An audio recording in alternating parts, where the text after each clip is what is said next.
Hello and welcome to Fintech Chatter, brought to you by Tier 1 People, leaders in Fintech executive search. I'm your host, Dexter Cousins.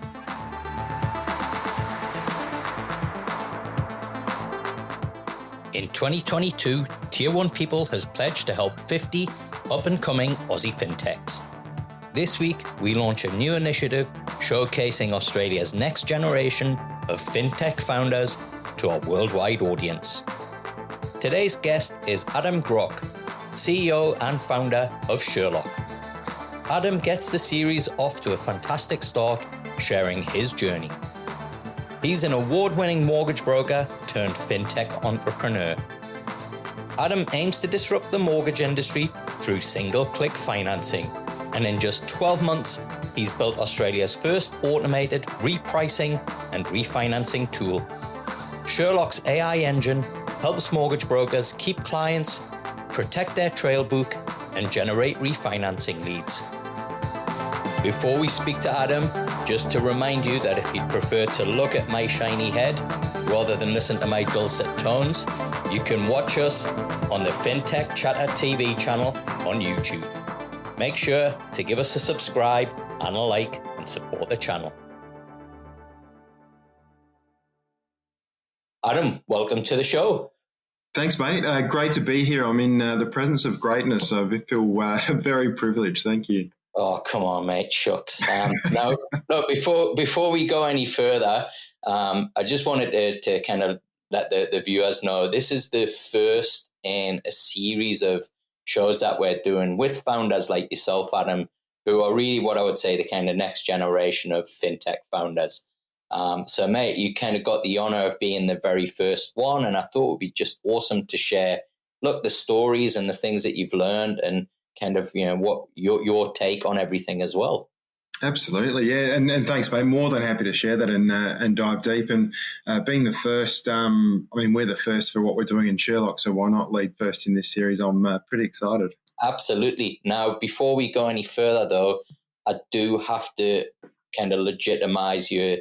You know, I check that you're valid to be on the show, and literally, you cannot be a fintech in Australia without having your company T-shirt worn by Ben Ford. So I know he's worn the T-shirt, and I think actually in the first kind of Fintech Chatter TV show that we did, he actually mentioned Sherlok as well. So I thought that would be a great kind of lead into, you know, you sharing with our subscribers a little bit more about Sherlok and what you do. Yeah, absolutely. And Ben Ford would have to have the biggest collection of fintech shirts. So, and I think he's now started the hashtag Sherdog for Sherlok, which is great. So, hashtag Sherdog. What on earth is that? You got to tell us the origins of that before we go any deeper. Oh, I think the origins of anything that comes about that's fantastic is a couple of beers at a conference, and then got to know him, absolute ripping guy, and then he just came up with the idea of Sherdog, and it's kind of taken off from there. So we actually got it printed on a shirt, on the back of a shirt, and sent that to him as well. So it's just a bit of a token of appreciation, which was good. So. Awesome. Yeah, Sherlok, first of all, do you want to tell us a little bit about what Sherlok is?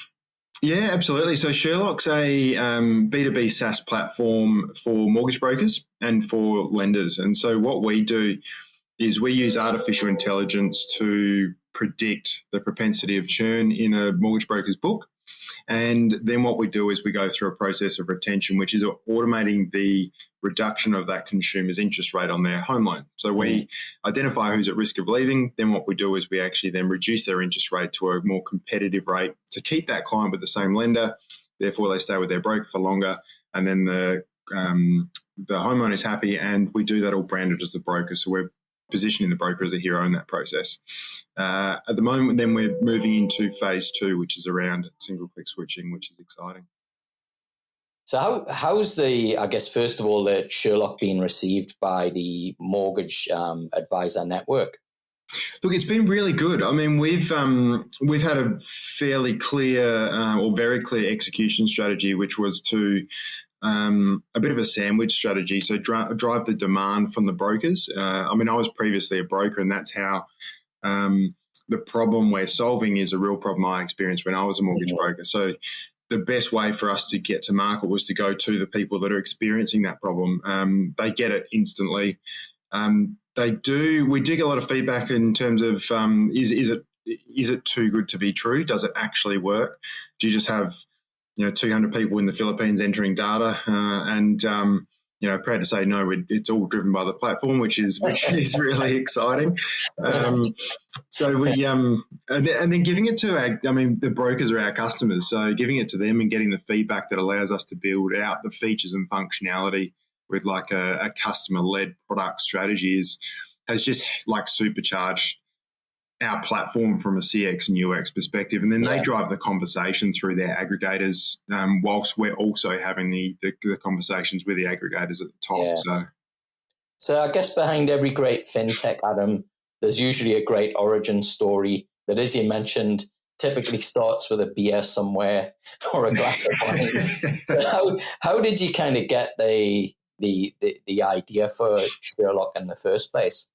Yeah, so I was actually, I'll tell you two stories. Remind me in case I forget about the how we came up with the name Sherlok, because there's a couple of beers involved in that one. But I was a mortgage broker. I was a mortgage broker for 12 years, and during that time, as our book, so as you, with a broker, you receive what's called a trail commission, and that trail commission is a monthly payment for every loan you've settled, as long as that consumer stays with you and doesn't move elsewhere. And what we found is that as our book got better, we are bigger, we're dealing with more customers, and also post Royal Commission, we're in this position where we started to experience trail book drop off. So good quality customers were just leaving us. And I just couldn't find a solution. So we looked out, and the only solution was to either get someone onshore or offshore to start trying to reach out to our our clients in our loan book and see if we can help them. But our marketing strategy with EDMs wasn't getting cut through because people's inboxes were getting full. You're not delivering value a lot of the time through those marketing messages, so it just doesn't get the same open rates. And also then it wasn't a sustainable business model to go, hey, we've got to go get 5 or 6 people just to manage our existing clients that may or may not do anything.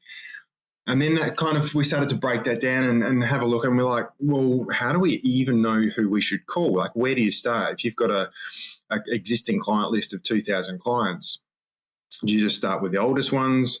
Do you start with the ones with the biggest loan amounts? Like, how do we even understand, who do you you start at A, right? You split it and give people A to L and then M to Z, and then you have arguments about there's more in A to L than there is in M to Z.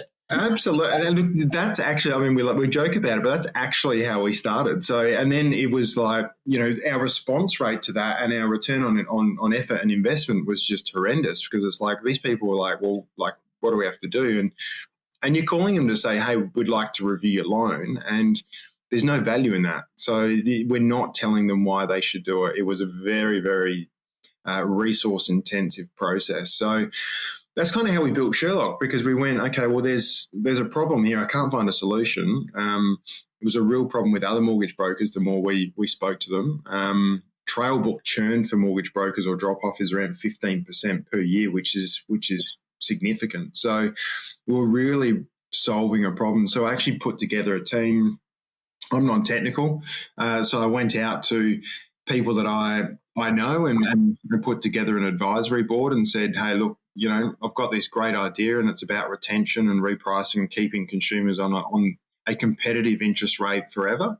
And then also build off the back of that is then, instantly refinancing consumers from one lender to another, and got some people really excited about that, which was great. And then they introduced me to the smartest developers and tech people they know. So a lot of the time I was asking people, look, if there was one person you could recruit from a developer or technical perspective, like, who is it? And then I'd go and speak to them. And we managed to actually build our MVP really, really high quality MVP cheap because everyone was on sweat equity agreements at that point in time. So we could get an MVP to market to test with brokers, and it kind of took off from there, which was fantastic. So that just validated that we were onto something. It meant that we minimised our financial risk up until we'd hit that validation milestone, and also then we had a team ready to go who, once we raised our first capital, were ready just to form our full-time team, which is, we just had our first birthday officially from when we went full-time on it, which is great. Awesome. Now, one of the things that I really liked about what you just said there, Adam, is, the approach to getting talent. And I think I even kind of posted an article that basically said exactly what you've done, which is a lot of people say, hey, do you know somebody for this job? And the question you should be asking is, if you were hiring, who's the first person that you'd go to? I'm just interested because, I've been saying this as best practice, but I just wondered what was the kind of response that you got to that, and, how successful was it? Yeah, look, people want to help people. Like genuinely, if you're a genuine human being that's kind to other people, people will actually go out of the way to help you or make introductions. And I think that was so hugely successful for us. And we still use this, I would say 70 or 80% of our team has been recruited because they've come recommended from someone, which has just been fantastic. And I mean, we've got an unbelievable team culture. We've got an unbelievable team. And we really did go, well, if you wanted to work with anyone, just give us your top 2 people you would want to work with that can do this role. They don't have to have done it before, but they have to be the right person that that they can pick it up. And then our team just introduces to, our future team members. So when we were starting off really early or for those key recruitments, I mean, people will help out. And it doesn't mean that one intro is going to be that's the right person, because you have to meet with them, make sure that they're the right fit for the culture, make sure that, probably most importantly, they're buying into our very ambitious mission and vision. And that's the key thing, because if they don't really buy into it, they're probably going to be a flight risk, or there's going to be, the time in our business when it's like, we really need to just do this, this, and this, and times are tough, and we need people to overcome those and push and come together as a team. And you almost want to test that early, especially with your key recruits.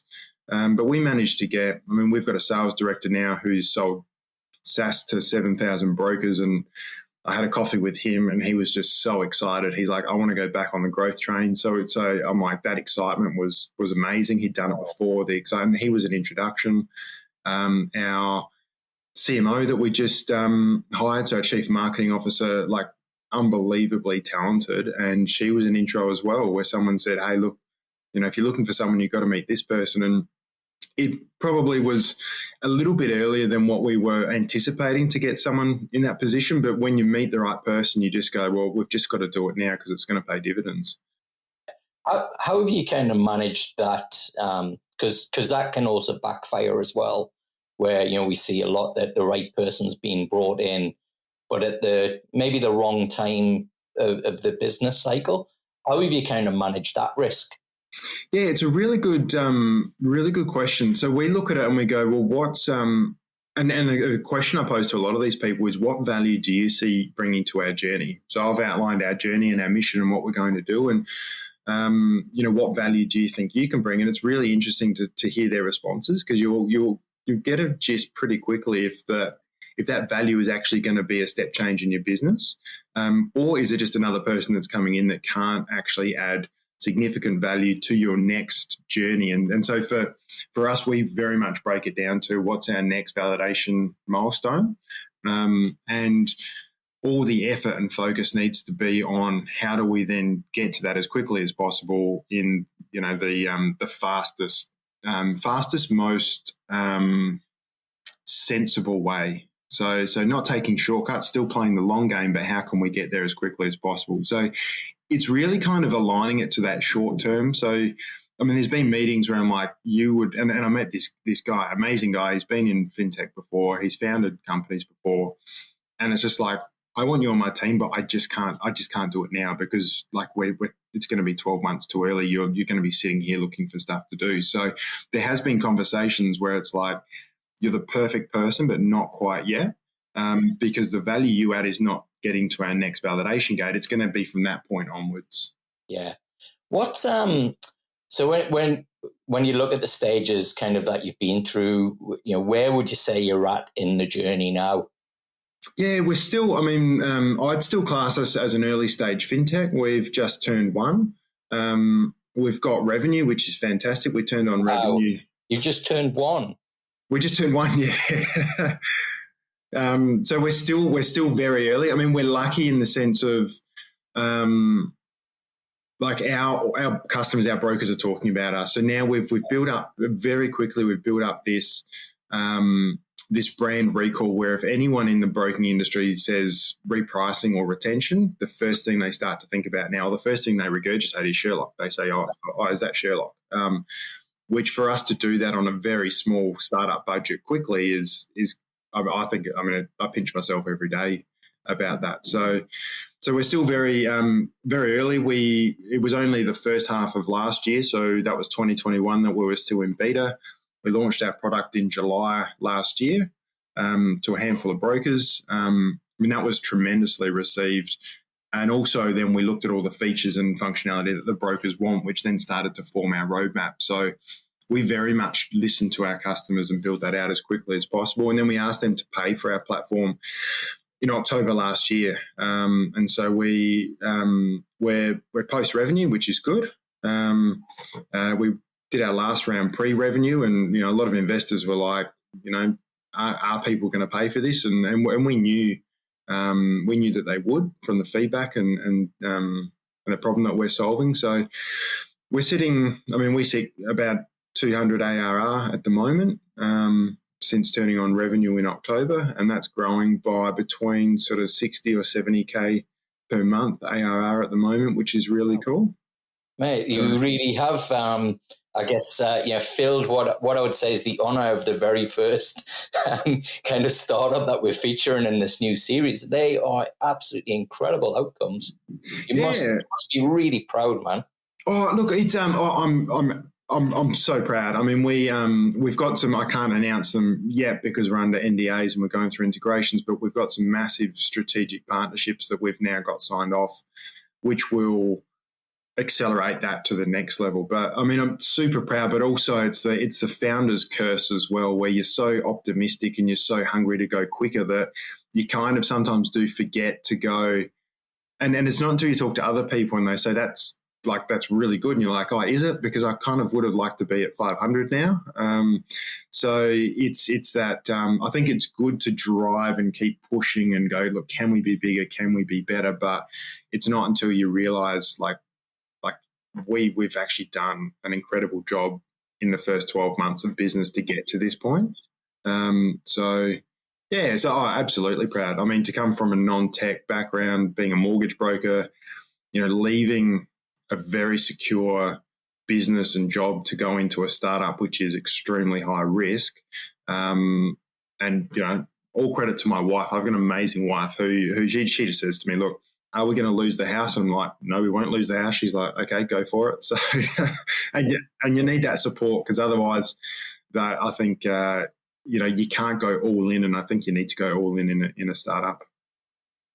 You talked there about support, Adam. I've got to say, listening to just how you're going about the business and the approach that you've got, it's like there's a lot of things that you seem to be doing right when normally in that first year, it's at the time where you make probably the most mistakes. Is that just blind luck, or have you got a secret that you want to share with us? People, advisors that you go to that have helped you on this journey? Yeah, there's the best thing I think is starting. Are you just totally awesome, right? I wish I could say that, but no. Look, I think it's there's probably a couple of things like absolutely. The first thing I say to any other founder that I meet or anyone that's doing anything, I'm like, go get the best advisory board you can find because they will stop you making silly mistakes early. And they'll come in and they'll question why you do things. And it may not be that they've got the answers, but they just go, well, is that really the right approach or should we be doing this now? And I think where we've been successful is we've actually listened to that advice even if it's hard advice, we've listened to it. Even if it's confronting advice, we've listened to it. And then most importantly, and I think this is the number one thing you have to do, you just have to execute on it, because, our advantage is agility. Our advantage is to get our key stakeholders in a room within, 2 hours, workshop something within an hour, have a direction and go, well, we're going to go do this, and we're looking for this feedback. And if that's the feedback, let's double down and let's just go all in on that. And I think that's been really important. We have conversations, and I speak to the advisory team on a weekly basis at an individual level, because they're all selected for a specific role. So some have gone through the IPO process within 4 years. Some have built SaaS fintech platforms and sold it to mortgage brokers. Others have created a category in a different industry. And that's what we're doing. So I've really tried to handpick people that I can go to at any time and just say, hey, look, I've got this problem. Let's just chat about it. And it's amazing that what you pick up from those conversations is so important. And as a founder, and I'm a sole founder, which I'm kind of learning is more difficult than if you've got a co-founder, because co-founders just constantly bounce ideas. So early on, when you've only got a small team, you wear a lot of the burden on your shoulders, because you really need to, and having an advisory team is really good to talk to about that. But it comes down to execution at the end of the day. You can have the best idea, you can have the best advice. If you don't listen to it and you don't execute, it's a complete waste of time. So I think we've been lucky.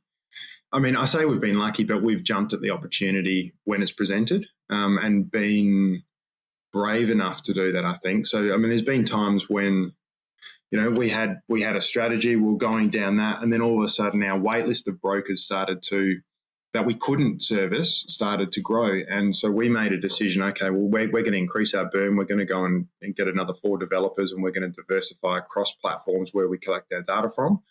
And we're going to do that as quickly as possible.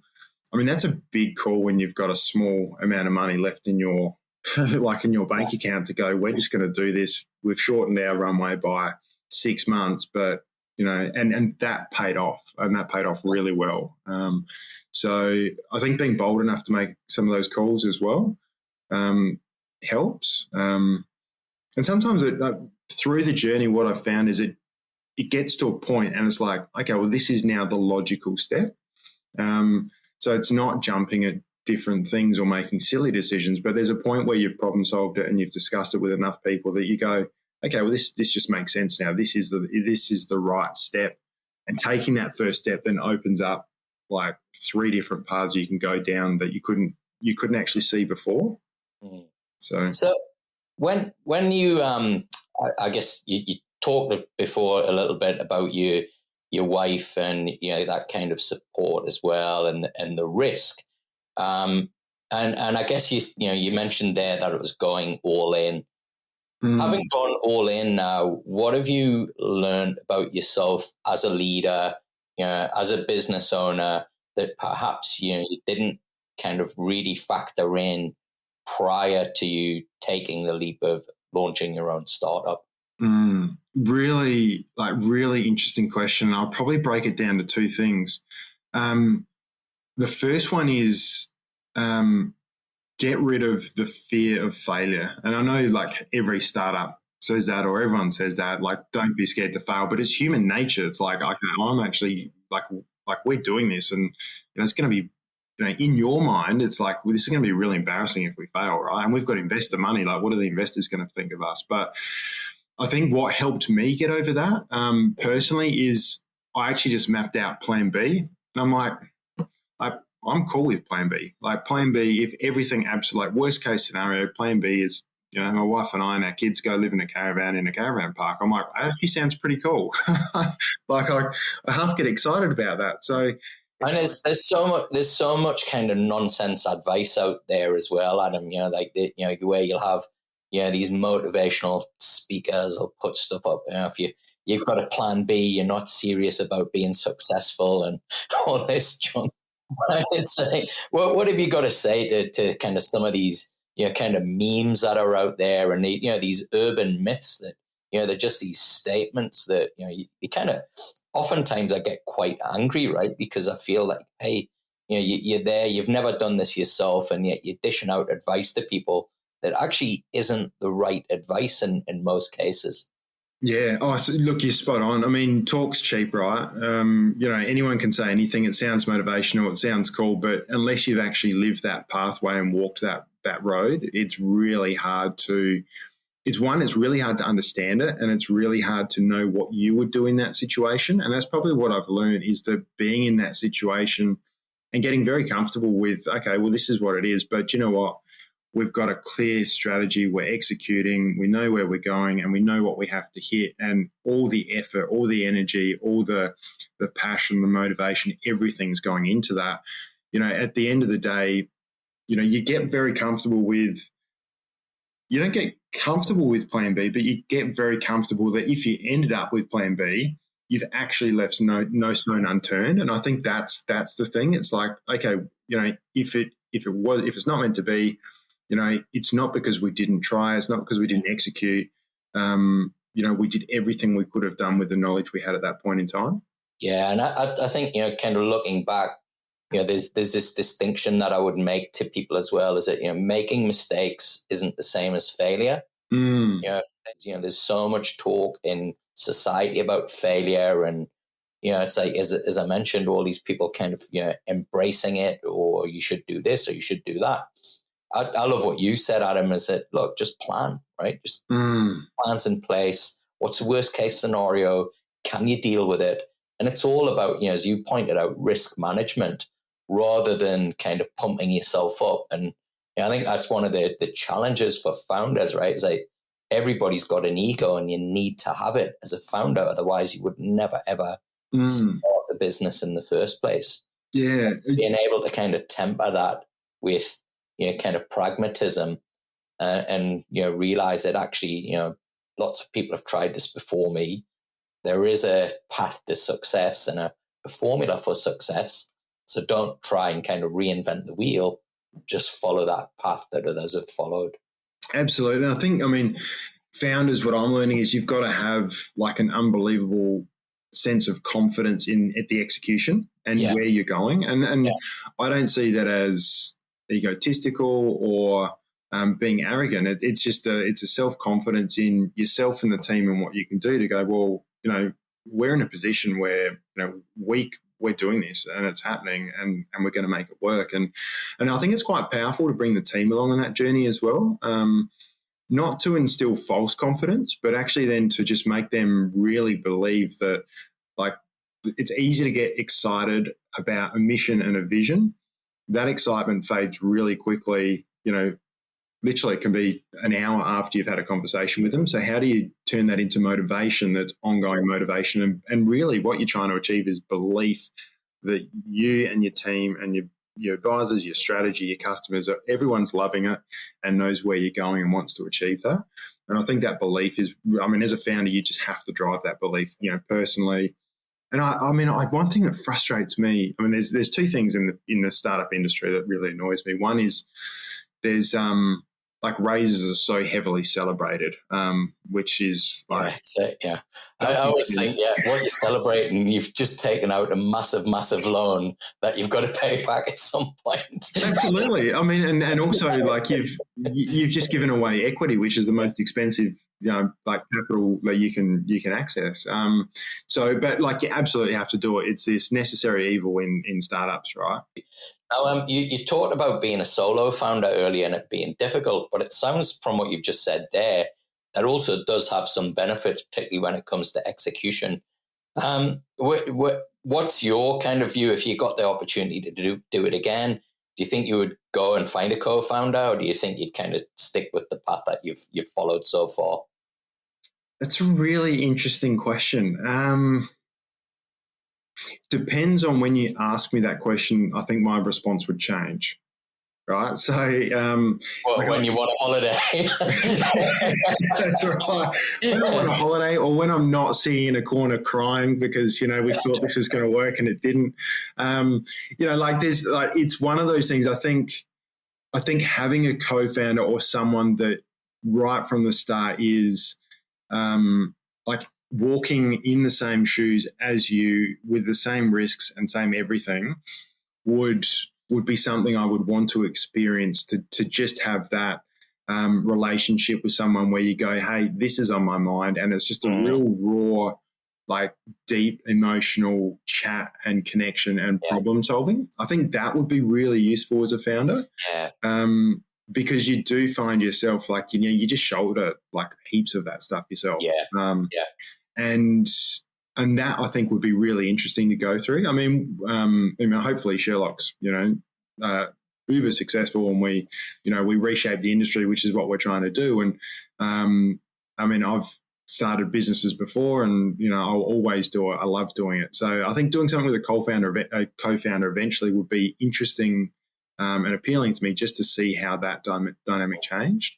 On that part, what you've shared there is it's pretty much every conversation that I have with a chief exec, where I think they're caught in this really tough place where they've got a board on one side and then, there are people on the other side. And, it's almost like sometimes they feel like they're filling in a shit sandwich that, and they've got nobody to talk to. And then I catch up for a coffee with them, and it's almost like they just go,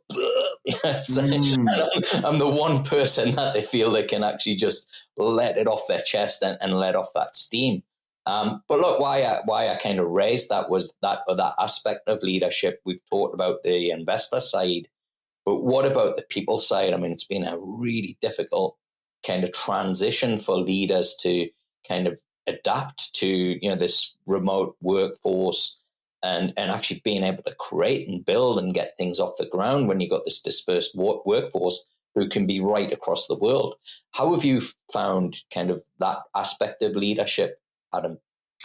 Oh, yeah, it's been a learning experience, because I think what we found is you've got like everyone was trying to figure out, okay, how is this going to work, right? As soon as COVID hit, how's this going to work? We were lucky enough that COVID had been around for 12 months, right? We kind of knew what we were coming into. So we didn't have to change a whole organization, which, it would have been extremely difficult to be a CEO of a large organization and go, okay, I've got to do a fundamental shift through a whole organization, which normally takes, anywhere from 2 to 5 years.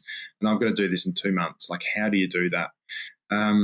And changing a large organization is a lot more difficult than a startup where you go, okay, well, today we're going to try Teams. Today we're going to try Zoom. Okay, which one's better? Tomorrow, this is the one we're using, right? It's like super simple. It's super easy. So we were able to adapt really quickly. The one thing I found that was probably the hardest for us in building our team is you lose human connection, which is probably the biggest. It's part of your attraction as a startup. Yeah. And it's what you lose. And then also that then impacts your culture. So it's really hard to connect to people.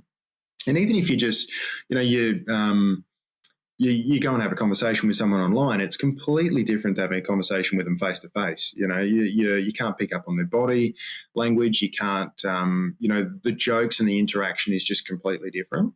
Yeah. And so that was probably something which was we just had to get used to, and then try and find different ways that we can nurture that. So, we now do a weekly quiz where everyone jumps online. Everyone's got to be on there. They jump online. We give away a $25 Uber Eats voucher to the winner, and that just creates a little bit of camaraderie and conversation when the team hasn't seen each other for a little while.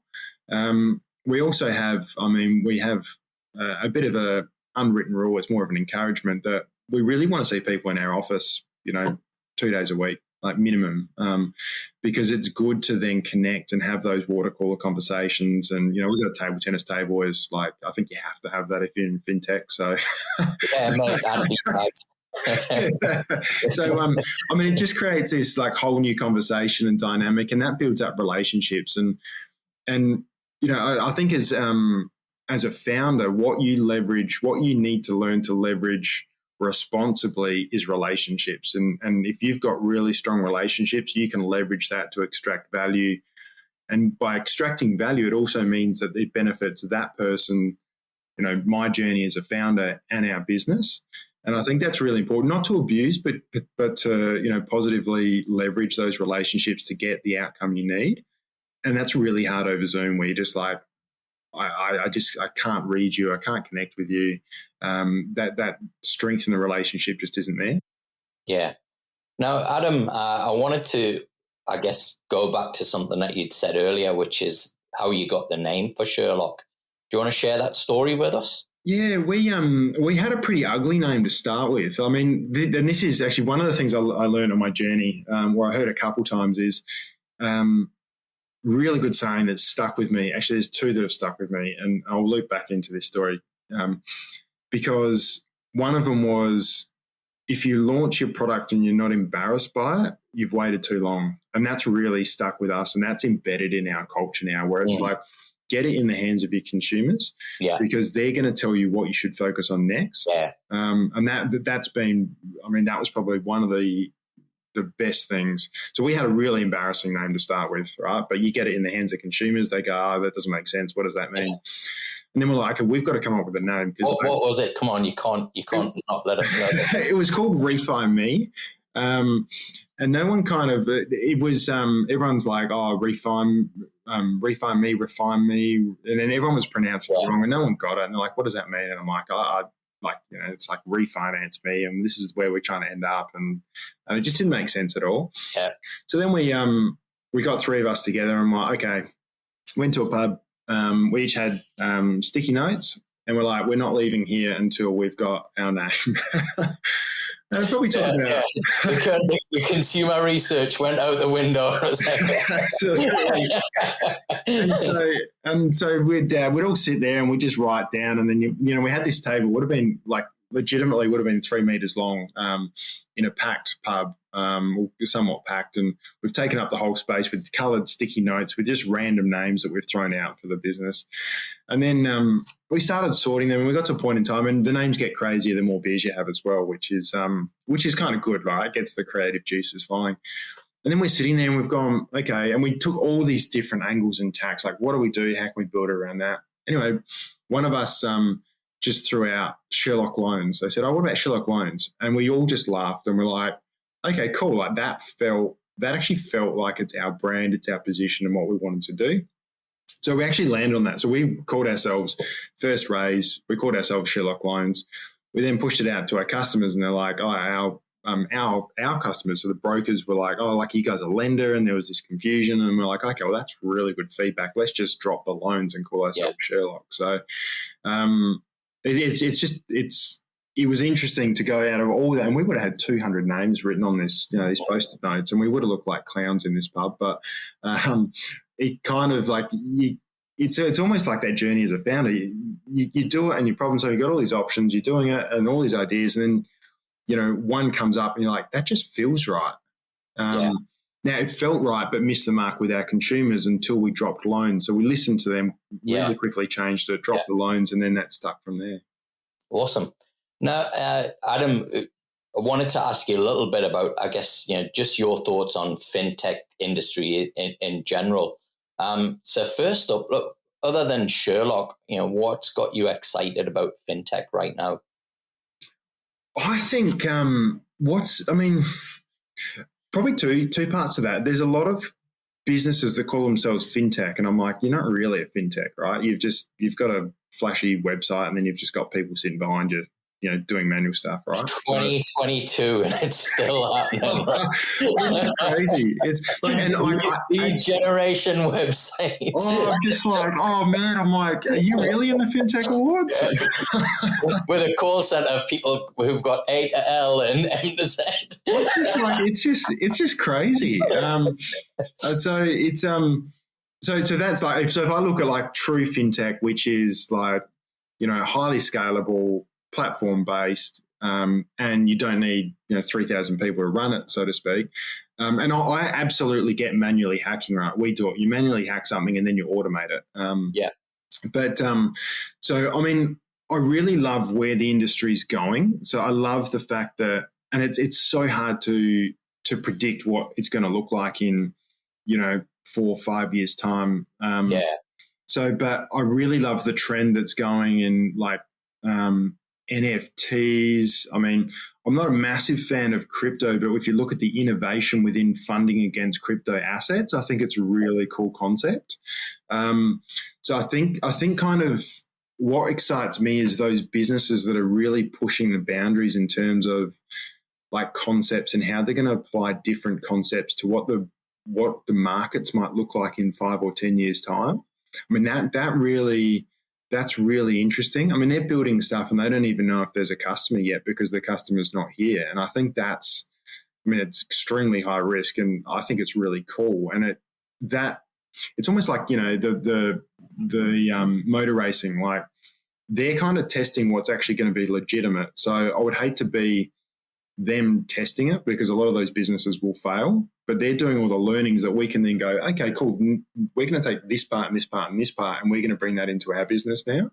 It's kind of like what they do in motorsport with like Formula One. So Formula One, like, ultra innovation, they test everything, and then eventually it'll flow down to the cars that everyone uses, right? But you wouldn't want to own or run a Formula One business because they probably don't make much money.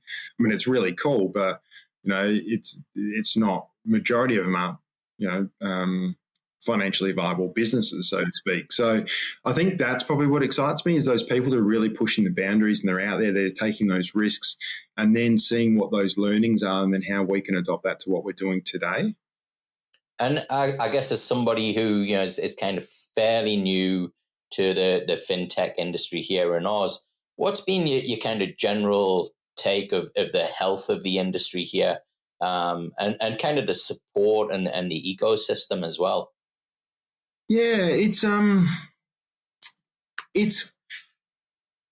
would describe it as it's still in its infancy. Like if you compare it to other markets, in the sense that we've got some amazing fintechs that have done incredible. They've had incredible journeys, right? And I think that's really, I mean that's amazing. But when I say in its infancy, is I think a fintech industry and any innovation startup ecosystem benefits the most when it's not just one or two that are going out and shooting the lights out. I thought that's incredible, right? And everyone strives to do that, and that's their ambition. But it's really when the critical mass beneath that are all doing extremely well. And I think that's when you get a fundamental shift in any ecosystem. It's not your two or three, in the headlights that are, kicking goals, and it's really that critical mass that sits below that. So are we there yet? Look, I think from what I've experienced, I think we're not. It's in its infancy. It's absolutely heading in the right direction.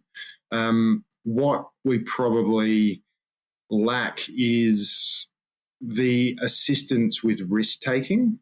So what I mean by that is probably when it comes down to early on people taking risks on founders or businesses, that it's like, this may or may not work, but you've got to support them at that point in time. Yeah. And I think that's the grassroots, that's the core of innovation, is going, well, I don't even know if this is going to work, but like someone support me so we can actually validate it. Yeah. And I think that then drives that critical mass, the next layer where it's like, okay, we validated that. You start moving through that, that life cycle of a startup. So I think so I think we've got a bit of way to go. But then you also bring that back into, the size of our country, right? Australia as a country is a small country. We have a small population. So I think we're playing above our weight, absolutely, from a per capita. So I think we're in our infancy. We're absolutely heading in the right direction. We're actually playing above our weight. So it's going to be exciting where it goes. And also, I mean, there's a lot of cool stuff happening in Australia. There's a lot of cool businesses doing cool things. And finally, Adam, what can we expect from Sherlok in this next 12 months? Yeah, look, it's going to be a big year for us. We've formalised a couple strategic milestones that we wanted to meet, which are going to be a game changer for us and our trajectory. They're going to be a game changer for the industry, which is really cool. So we are focusing, some of our values and our mantra and how we're going to do things. We're all about single click. So, we've brought single click repricing to market for mortgage brokers. We're working on single click refinancing. So how can we single click switch a homeowner from one lender to another? Whenever you do these things, you build up loyalty with your consumers and who benefits from what we're building. And then you build up, people that don't really like you because you're cutting out margins or you're, repricing back book home loans at scale, which has never been done before. So I think, for us, it's all about growth in the broker market. It's getting lenders on board our single click refinancing. So it's going to be a big year for us. Like, it's super exciting. And that's really what we're looking for. Like, the key things that we want to achieve this year is, we want to get, ideally we've got 2,000 brokers on board our platform by the end of this year, which is a massive, ambitious, goal for us. And we want to bring single click refinancing to market with a proof of concept that's been tested and is then rolled out. So if it doesn't happen this year, it'll happen next year. So it's really just a case of how can we shorten the cycle for us to get that to market as quickly as possible. But it's going to be pretty exciting. Okay, people, if you're listening to this or you're watching this, I've got to tell you, I think Adam's like one of the best founders for 12 months in that I've ever met in the whole time I've been doing this. So if you're thinking about what's next and you're interested in careers, Adam, where can people find out more about jobs at Sherlok? Yeah, look, it's a personal approach for us. So hit me up on LinkedIn. Absolutely. We've got a website. You can check us out, which is sherlock.com.au. It's Sherlok without a C because we're a cool fintech. You got to drop a letter or a vowel, right? Yeah, mate. I've actually, I'm still waiting for the first ever fintech with no vowels. That will be very interesting. You could have dropped the E and the O, right? And you could have beaten it. Absolutely. Oh, the time we'd have to spend on SEO to try and get people to actually go to our site. Now it's too late anyway. Somebody else can run with that. Yeah. And if there's investors out there, people interested in supporting you, what's the best way for them to reach out? Yeah, look, LinkedIn or email. I mean, my contact details, both my mobile and my email are on my LinkedIn. So we are doing, we're building towards our Series A this year, which is really exciting. So we are going to be opening up our Series A. We're not raising at the moment, but we're preparing for that. So if people want to follow our journey, I mean, what I say is, look, let's catch up virtually, catch up face to face. We'll tell you where we're at and what we want to and what we are executing on, and then, if in 3 years, if in 3 months or 4 months' time, we come back and we say, hey, we've done all this, we said we're going to do this and it's the right fit, then we'd absolutely welcome them into our cap table and our journey moving forward. Adam, I've got to congratulate you. I'm really grateful that you've come on the show to help us with this series. I mean, what a start. Just incredible what you've achieved and the team have achieved in this first 12 months. And super excited to see where you guys land up. Congrats. No, thanks, mate. Absolutely a pleasure. And thank you very much for the invitation. I appreciate it. You can connect with me, Dexter Cousins, on LinkedIn and Twitter. For early access to new shows and updates on the latest exclusive opportunities through Tier 1 people, subscribe to our newsletter by visiting the Fintech Chatter page on LinkedIn. Thanks for listening. If you enjoyed today's show, remember to press follow on your favorite podcast player and please consider leaving us a review. It really does help me in bringing in great guests and help fintech fans like you discover the show. Fintech Chatter is presented by Tier 1 people, leaders in fintech executive search. We'll help you launch, scale, and innovate by delivering world-class talent. And you can find out more at tier1people.com. Until the next episode, stay safe